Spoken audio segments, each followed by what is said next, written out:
There was a moment in my life, maybe you felt it too, when something started to feel deeply unfair. I was always the one replying fast, checking in, explaining myself, fixing things after arguments I didn't even start. And the more I cared, the more distant the other person became. They took longer to reply, stopped reassuring me, and slowly began deciding when we talked, when we met, and when things mattered. That's when the question hit me. How did the person who cared less end up with all the power? At first, I thought it was confidence. Maybe they were emotionally stronger, more secure, or just better at relationships. But psychology tells a different story. Power in relationships doesn't come from love. It comes from who is more afraid to lose whom. The moment one person becomes more afraid of losing the relationship, the balance quietly shifts. And once that happens, everything changes. When you care more, your brain doesn't stay calm. It switches modes. You stop being present and start monitoring. You analyze tone, reread messages, and feel anxiety where there used to be excitement. Not because you're weak or dramatic, but because your emotional safety now depends on someone else. Psychologists call this an attachment imbalance.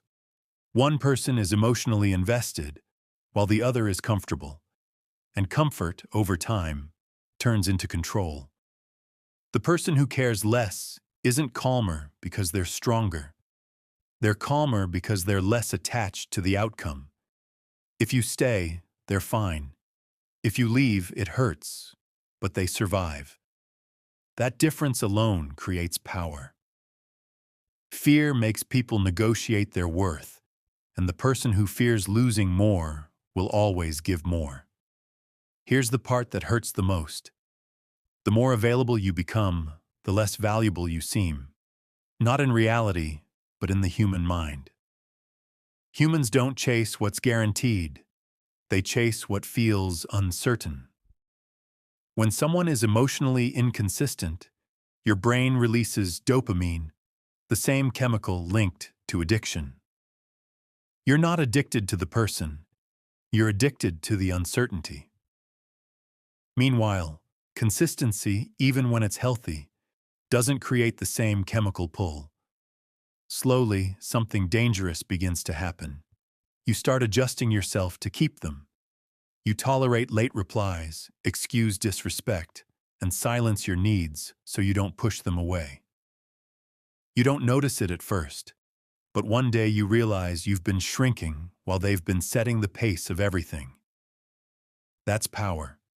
Not because they earned it, but because you handed it over in the name of love. The truth is, the person who cares less doesn't always love less. They're usually more emotionally self-sufficient. Their happiness doesn't rise and fall based on your attention, and their sense of self doesn't depend on being chosen. That's why silence doesn't scare them. That's why they don't chase reassurance. And that energy is felt without a word being said.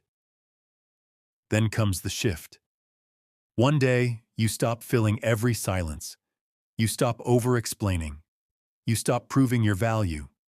You don't become cold. You become grounded. And suddenly, the dynamic changes. People feel your absence because confidence doesn't beg to be noticed, and self-respect doesn't need to announce itself. So the lesson isn't to care less. The lesson is to care without fear. Care without abandoning yourself. Care without making someone else the center of your emotional world. Real power isn't about control or manipulation. It comes from emotional independence. Because the moment you stop needing someone to choose you, you finally choose yourself. And that choice changes every relationship that comes after.